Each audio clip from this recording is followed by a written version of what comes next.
we have a match of Magic. Let's head on down to the feature match. That is Jake Beardsley on the left, holding the Pro Tour champion, Reid Duke, MPL on the right.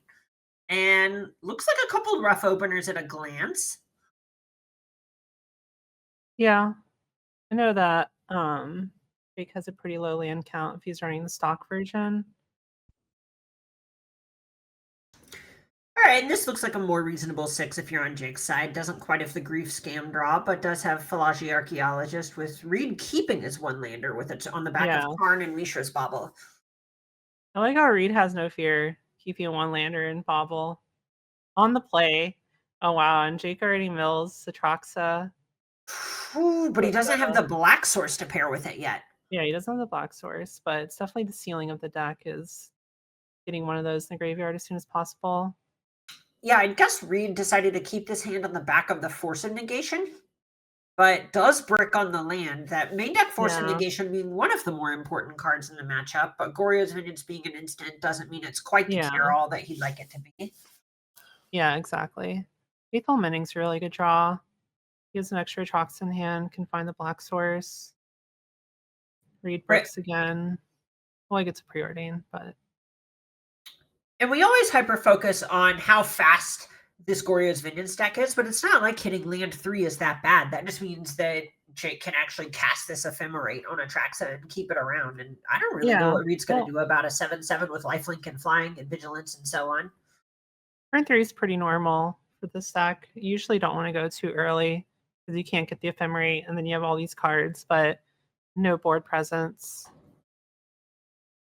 Yeah, that makes a lot of sense. And we see the Flooded Strand come off the Faithful Mending. Flooded Strand into the library. Jake probably grabbing a Godless Shrine. I think Reid only has 1 or 2 Force Negations, so I think going for a main phase player on Counterspell is pretty reasonable. Yeah, especially when you have the second copy of Goryo's Vengeance in your hand. Yeah.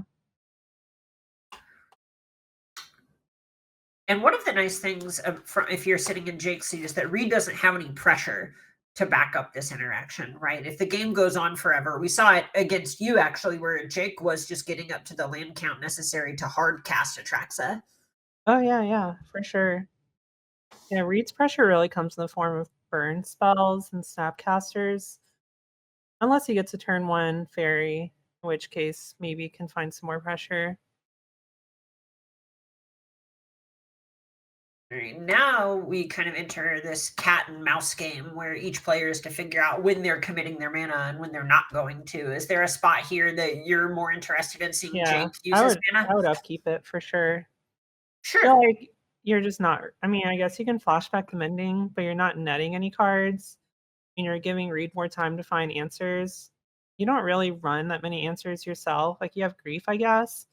But again, you're not really netting cards. So I just I would have gone for it as soon as possible, personally. But I can understand wanting to wait. But there's also a Counterspell in the yard. If Reid drew a 4th land there, then he has access to Snap Counterspell. Yeah, that makes a lot of sense. And you're not too worried about Tidebinder because you have Ephemerate as well. So it's really just the only thing that Reid could have had there is one of the 3 remaining counterspells.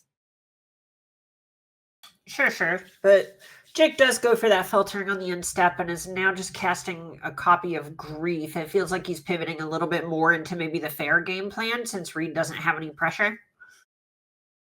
Yeah, I think he wants to try and find a better spot for Goryo's. My issue with this is that Reid's deck is all 2-for-1s and a bunch of card draw.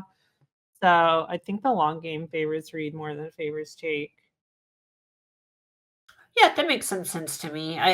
I would guess the other side of it is Jake is just trying to strand a bunch of burn in Reid's hand or put him on those sort of spells rather than the interactive ones, and just trying to bait out the counter spells with hand disruption instead. Yeah, I can see it. Second Solitude's pretty good draw. That puts Reid in an awkward spot.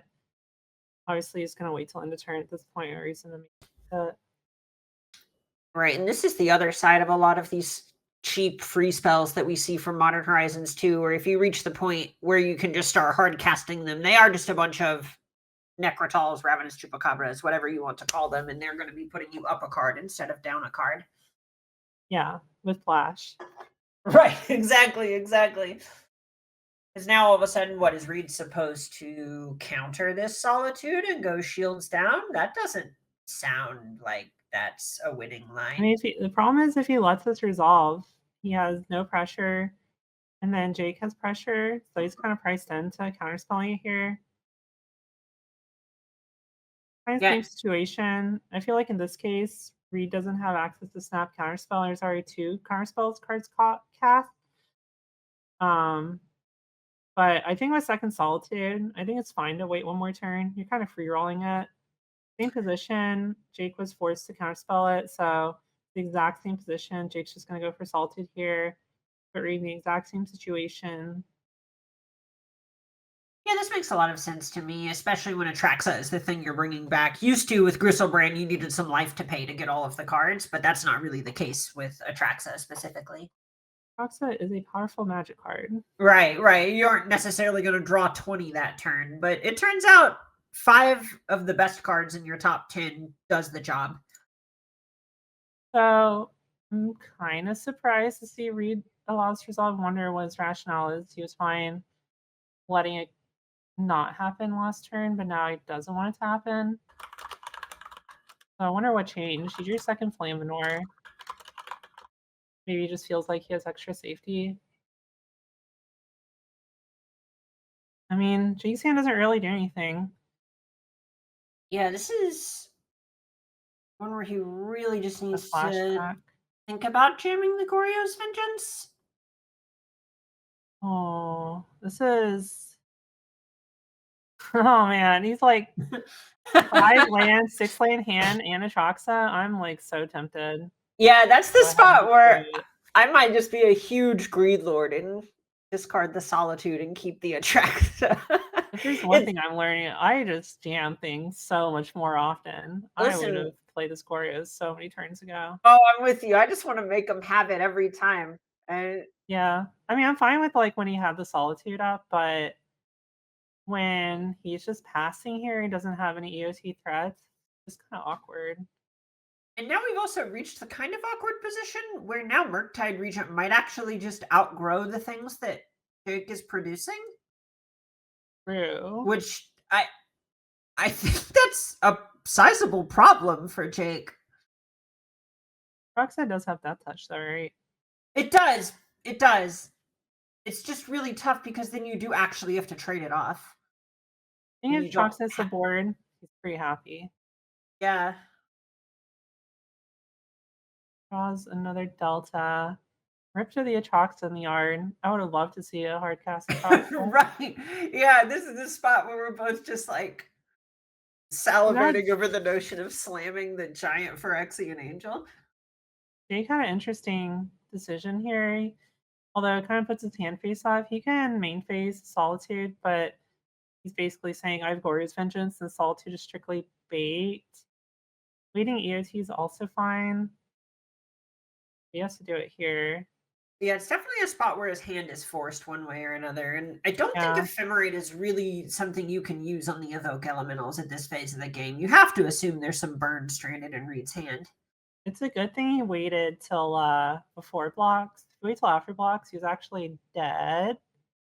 Because Reed has 6 burn in hand and Jake's at 13, being attacked Yep. for lethal. So assuming Reed snap counter spells here, Jake is gonna go Goryo's Vengeance and then just have to block the Murktide.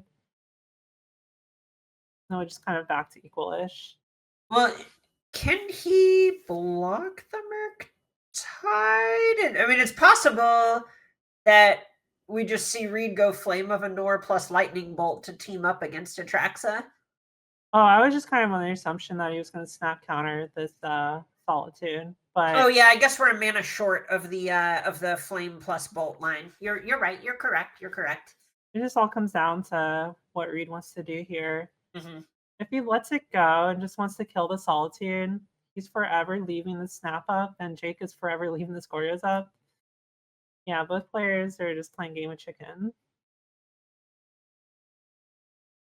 Oh, that's so And interesting. now the Ephemerate's actually relevant now because they can trade the burn spell. Jake still has another faithful minion yard. He's already done 4 surveils. Pretty sure 4 is the number of surveils here. I don't think they run a 5th, so no more scries for him, or surveils for him. Nope, the real deck thinning is deck winning maneuver. Oh, give me back the Atraxa. Yeah, right, All these exactly. lands. He does have mending at least, so he can cycle these lands away. Whoop, Another Goryo. hello. Like Okay, getting rid of the Ephemerate, because I feel like if Atraxa is hitting the board, you're just winning the game anyways. right, you I could like probably keeping just the draw Tainted. another. All right, we Yeah, have this to be point- getting close to the time to cast them. Oh, for sure. Reid has already seen 1 Goryos. I feel like he feels pretty safe doing this. If there's Alright, ever yeah. time to Goryos, you can't snap counter, and you have second Goryos. Can't imagine waiting any longer at this point. Yeah, you see him thinking about it, especially with the Ephemerate in hand. Alright, here she is. Grand Unifier herself. Is it even possible to whiff on it? I don't think so. Well, I think the least amount I've seen off of Atraxa is 3 cards. Even then, it's still pretty good. It's 4 cards. yeah, that's not so bad. One of them is another copy of Ephemerate. And Alright, Reid picks him up. Reid's seen enough. I don't blame him. We got sideboard. Reid has my favorite, Agatha Soul Cauldron, Stone of Eric, and Licensed Hearse. Love the motley crew of random discard or graveyard hate. Holy, he has so many cards to bring in. I imagine we're just going to see a bunch of the red 1-drops hit the sideboard here. Cutting all the burn pretty changes his game plan pretty drastically. Yeah, Not this that room. Jake can probably assume that a lot of the burn's coming out, but all of it's kind of surprising. Yeah, I think you want to leave it a little bit in just so you have the option to finish the game off. The Atraxa deck takes a fair bit of damage from its lands, so burn plan kind of gets there sometimes. Yeah, this reminds me a lot of the type of sideboarding you would see from Legacy Delver, especially Yeah. during the Deathrite Shaman era, where you would see basically all the bolts and stuff like that go to the sideboard in lieu of all of the conditional counter magic against decks like Storm, where you might see 1 or 2 bolts stay in. But Sleep Curse Fairy in particular is giving me huge Delver vibes here. I like subtlety as well, just because he's on the draw, and Jake has 3 Teferis on the board, but Reid's not afraid. Does play your Teferi. Yeah, that makes some Pretty amount good of sense. hand. Just wanting to make sure that he isn't cold to the Teferi, like you said. Oh lord. I know this isn't how luck works, but I'm glad that Jake's drawing his Grief Black card Ephemerate Planesdraw against Reid and not against me. Whew. Which of these players? So you have to play against one of these people here in a second for your shot at top 8. Who are you hoping to play against? I think like objectively, my matchup's better against Reid just because of his sideboard. I'll be honest, I've never played the deck before, Lamplight deck, and I didn't know that. Well, I didn't know what critical mass of cards that had to be exiled to the point where I couldn't combo anymore. Against you, I actually trimmed most of my combos, like very incidentally drew it. But when like deck lists are face up, if I see they have a lot of hate, I like boring combo out. If they don't have a lot of hate, like keeping it in. So and Reid doesn't seem like he has as much hate. Yeah, that all makes a lot of sense. I saw you didn't have very many of the altars in, it looked like, and I think you had cut Supreme Verdicts, maybe. So Yeah. it looked like you were a bit light on mana value, as funny as that is to say. Like a lot of your sideboard cards are cheap, so you can use them early against Grief or whatever, and it felt like that came back in a big way. Yeah. I mean, and I'm not being close. I think I was like 20 cards off or something. But yeah, it definitely adds up when you start boarding out higher mana cards. Yeah. I wouldn't mind playing more than 68 cards in that deck just for that reason. But honestly, probably it was just a meme deck for fun. Anyways, Jake is like the most patient player I've ever seen. He has Grief, Bristlebrand, Ephemerate, just does not want to do it. This reminds me a lot of how last weekend, ironically, so Lucas Blohan won, I believe it was the LMS in Prague with take on this deck. And I believe it was Blohan that had a very similar approach to playing the Saheeli Feldar Sovereign combo deck back at the Mox in 2017, where he was like, yeah, I'm a combo deck, but I'm actually just going to play it like a fair deck the whole time and get a bunch of false tempo, almost like Splinter Twin, where they have to respect my combo the whole game. But I don't have to deploy it. I can just play a fair game where they're basically down 2 or 3 lands the entire time. Yeah. I do like that about the combo controls decks. Do both axes, and opponents really never know how you sideboard, so they're always going to respect the combo to some extent. Really interesting is going for it here. Doesn't Stone of Eric just exile the Grief? So I guess it doesn't matter. Never mind. In this case, you can take the Bolt first and have enough mana to pay for Flusterstorm. He also has the touch up as well, so got double answers for Grief. Yeah, the really nice thing about the Ephemerate combos, opposed to the Not Dead After All combos, it does dodge the Graveyard Hate. Yeah, that's why I got tripped up on that. Yeah, right. Yeah. It's like typically good against Grief. Yeah. No, I ain't trying to, you get it. Yeah. Oh, this is cool. He wants him to fall. This is like telling Reid. He says, "Give me all your cards. I want all your cards," because he could took the Bolt first, right, and then Ephemerated. Beardsley. But he wants to force Reid to play out all his cards. Ask the question: why take 3 cards with Grief Ephemerate when you can take 4 cards with Grief Ephemerate? Yeah, I'm not sure what he takes with this one. These are all 2-for-1s. Probably Snapcaster, because Reid's gonna have to kill Grief or the Ephemerate rebounds. Yeah, it's just a spot where Flame of Anor has the least flexibility, and it's honestly much scarier if he finds some reason to not do that. I'm so happy to see Snapcaster in 2024. Oh yeah, that's one of the things where when I played against Reid, I was playing my grindy black deck, and I went, "Wow, I'm afraid of his Snapcaster mages." What year is it? This is great. I mean, sometimes you see that card as like a one-of in Legacy, but outside of that, it's mostly just a cube card, in my opinion. Yeah, definitely just not the most mana efficient, which is a pretty tough thing to not be in Modern these days. And Jake's kind of in the position of where, kind of reason why I don't really favor this deck as much. You just like have some dead draws in your hand when you draw like your big creatures, Ephemerate, anything to Ephemerate. I think this deck, I actually feel like Reanimator being the deck makes the metagame go in a weird direction, because I think the fair control decks are pretty decent against it, because they have a lot of answers to preventing the combo, and they have enough redundancy with card draw and removal to not care about the Grief Scam as much.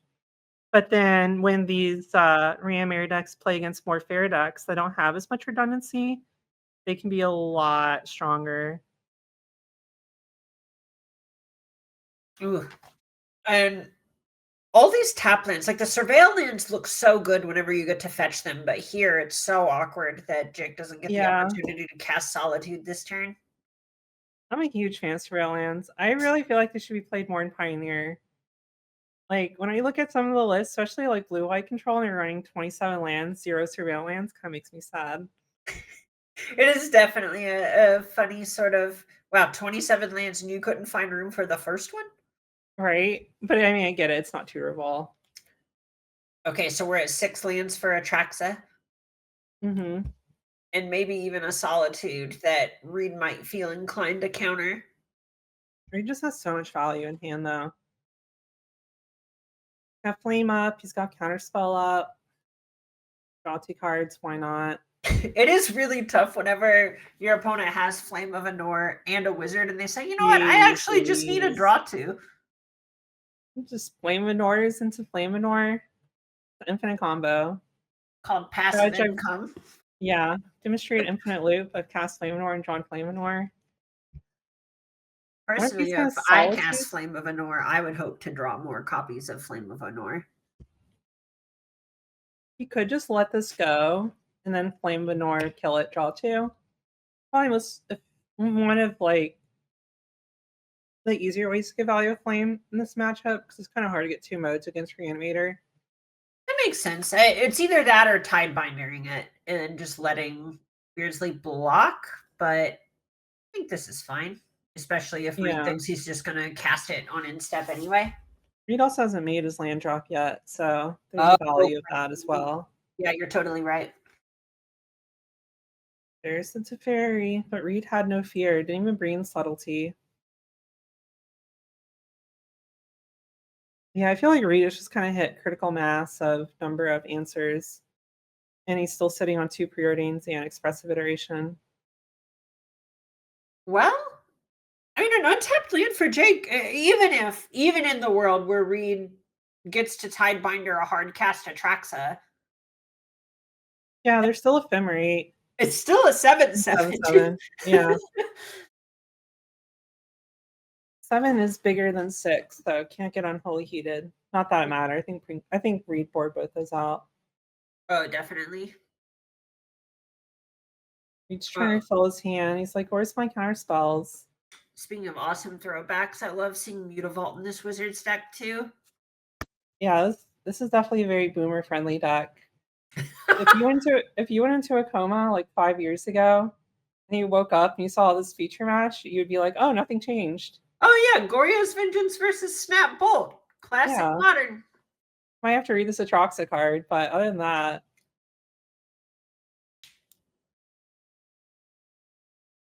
So no untap land. No counterspell. You can play the preordain. I wonder what breakpoint. Oh, he wants to hold Stone of Eric and Tidebinder. Yeah, that makes sense. This card, I love this card. I feel like this is secretly one of the best cards to draw in Reanimator. Which one? The Archaeologist.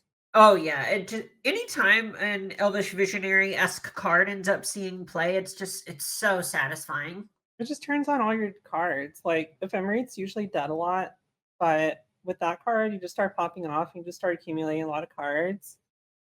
It's also a pretty sizable creature. Blocks Ragavan. Everyone played nice this week. Nobody brought Ragavan, which is very nice, but that card's usually something you need to deal with in the format.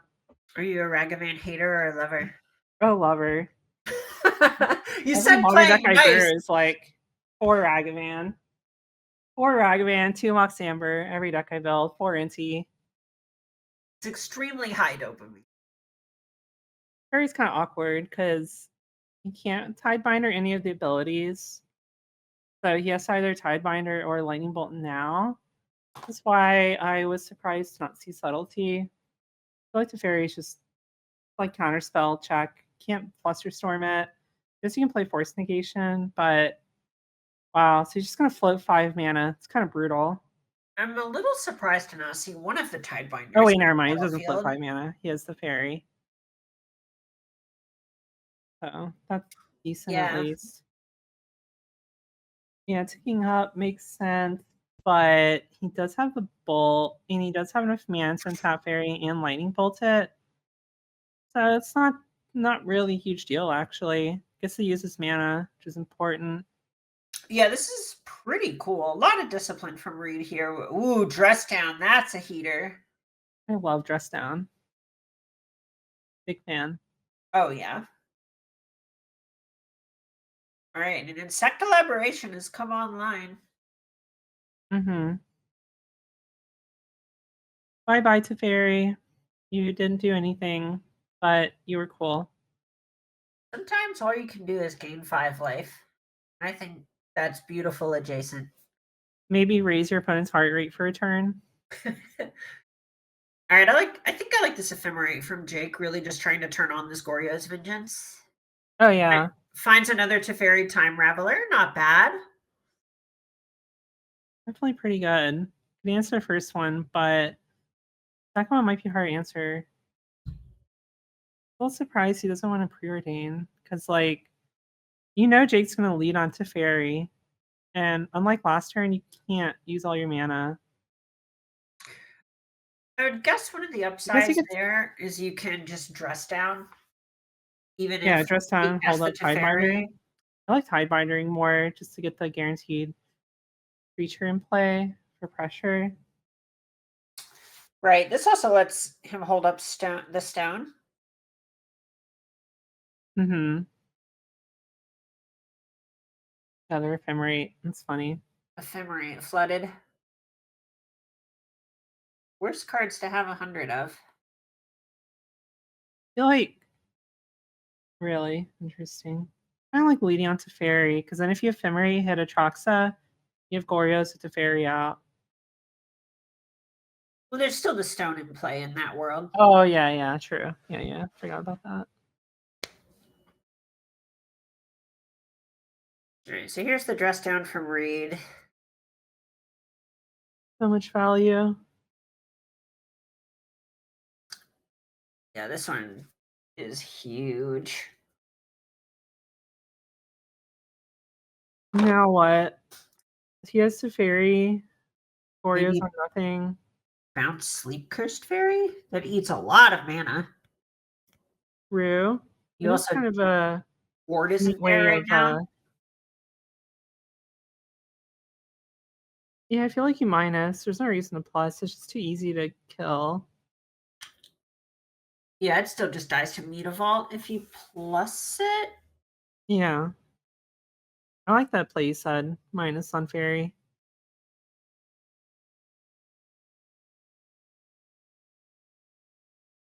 Oh, Tangent Actually, Indulgence. That's a reasonably good nice little draw. pickup. Yeah, Yeah. okay. Okay, we're seeing a path forward here. Sorcery speed in case he hits lands. It's so funny. Draws two Atraxas.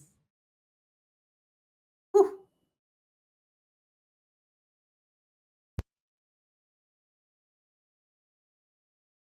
Reed's kind of forced to spend 2 mana here.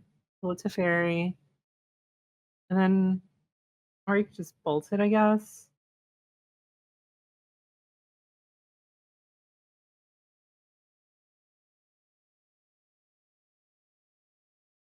Makes sense. We have Yeah, Tidebinder and Stone of Eric for a turn. yeah, this also is a nice way of, there's an ephemerate coming. Yeah. So this, Makes you want sense. to check that anyway. This is the point where Reid I would guess, feels pretty firmly ahead and is just tightening the proverbial noose. Hmm.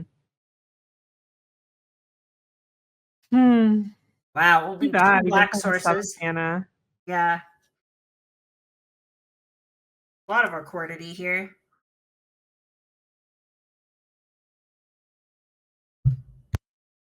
These Tidebinders are doing overtime. It's so strong. Card has been really nice. I've been selfishly pretty happy to see how that one played out. We weren't really sure internally when we were working on that one if it would end up being maybe too strong, maybe a hard 0, but it had believers internally and it's been really cool. Yeah, I think it's got a pretty happy medium. It's not broken, but it's not like bad. Pretty good. Totally. Ooh, Force of Negation. That's a nice one for pickup for Reid. Hmm. I get this. Do you have anything spicy? I don't think so. Oh, it can hit Gristlebrand? That's very spicy. Holy. Please smell Gristlebrand. Please smell Gristlebrand. Yeah, right. Jake's hand is absolutely nothing. Your graveyard hate? Yeah. Yeah, there it is. And we see Jake saying that is enough for me. So it looks like you've gotten your wish. We now have the lower final for a slot in the top 8. So oh no, we don't. This is going to game 3. Oh, I Yeah, spoke Jake too won. soon. I Yeah, it's forgot. 1-1. Game 1 was such a roller coaster. So play draw. I wonder how things change. Yeah, we see Jake throw those Force of Negations in the sideboard. Basically just say creatures were the important thing that game. And now Reid that wants Reid Stern Scalding on the play. Makes sense. Counters a grief. Yep, exactly. Kind of how I feel about Veil of Summer. I'm like, on the draw, this card kind of feels a little awkward. If I ever get Veil of Summer or Grief on turn one, they do Veil of Summer, it's like, well, sucks. All right. Well, here's grief and ephemerate. That's exactly what I was saying. Like, being on the draw, the stern scolding feels a little awkward in the situation. Yeah, you're probably priced into having it because of how good it is against solitude. You But even board in the extra bolts, which is smart because you need that answer for grief, but it just doesn't matter. There's no way to kill this grief. So oof. on the bright side, if you're a fan of Reid's, this is one of the decks that is probably the best at checking the creature half of grief. You can just create roadblocks with Snapcaster mages and the like. Yeah, I feel like this Goryo deck has a really, really good like first couple turns with the grief ephemerate, but then just kind of starts falling off because a lot of their cards they draw just don't really do too much. Ooh, there's a bolt off the top for Reid. Ephemerate resolving. And this is the other side, right? Where Ephemerate is great at getting the third card, but not dead after all. And it's the similar cards, Undying Evil, etc., putting the extra counter on it really emphasize pressure. Whereas here, we see Jake with a smaller grief and having to take another turn off of attacking. I feel like he's fine with that though. Oh, yeah. I mean, it's definitely what the deck is trying to make happen, but it almost just feels like both players mold to 4 and are then playing a normal game from here. Yeah, I was wondering if Reid is going to preemptively sack before preordaining. Looks like he is. Try and dig deeper, find answer. Yeah, that signifies to me that Reid is looking for some really specific cards here. Did he leave his Murktides in the sideboard? I would guess so. I didn't get a good look. I'm not sure.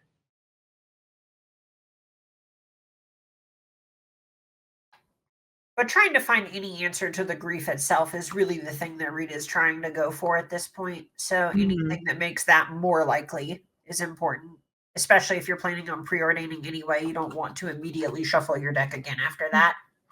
Mm-hmm. And with all the bolts gone, there aren't very many other 1-mana plays that Reid could have unless he top decks exactly a preordain or something. Yeah. And he's got the Flusterstorm for the Snap Bolt. Eventually, I think Reid knows, or sorry, I think Jake knows about Reid's entire hand except for Force and Tarn. Yep.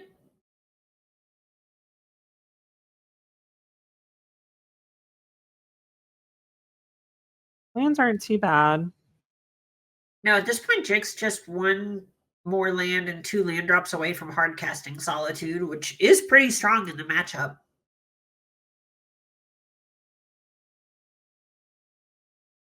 Wonder, yeah, I think you upkeep the Snap. No? Interesting. Maybe he wants to play into Fairy. That makes some sense to me. This Flusterstorm is going to be insane. Counter unless you pay 100.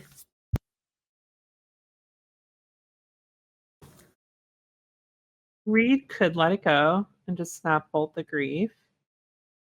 Just going to get Flusterstormed either way. But this way, he gets some board presence out of it and gets It's rid of the grief. possible. Yeah, Or he also from his gets point of to view, since- he gets to force the Teferi this way. Yeah, this is really good sequencing.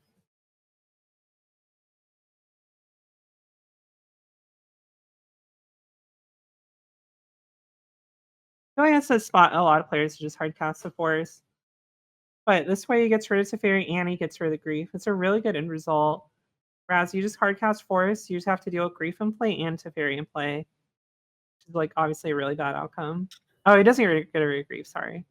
Gets rid of Teferi though, but a Snapcaster draw, Flame Venor draw. He has a lot of good draws. It's not one of them. Yeah, from here he has Thundering Falls to get a couple of looks at a good draw, and life totals getting progressively lower favors Reid generally, given that he's the beatdown here. think I'm not sure if he has another copy of Thundering Falls. Might just be the one. I We'll think he had see. 2. I like 2. He has 2. I feel like usually in a game I can find time for 2 scries. Yeah, it's hard to imagine a deck with Snapcaster Mages not thinking it'll have time for the second Surveil land. Mm-hmm. Jake has gone through a lot of lands. He milled 2 with the Surveil, and he still drew 2 lands. Isn't a bad thing, but he might start drawing heat now. And Reid's already pretty low. Yeah, this is a spot where Reid needs to find Flame of Anor a turn ago. Oh my gosh. Oh, another Solitude off the top. I mean, it can't even really kill it, but just having another creature in play, threatening lethal, is huge. Yeah, if Reid just runs out of life, that's pretty good for Jake. Yeah. Don't matter how good his cards are if he's dead. And another Sleep Cursed Fairy is not gonna do it. I think this is actually gonna roll it up in Jake's favor. Okay, so we're seeing this is Jake Beardsley making it up to the lower final, who you are about to play against here in just a minute for a slot in the top 8. But for Reid fans, that's not it. This is the winners week. You can see the nice little trophy I have here, signifying that the winners here are automatically going into the top 8.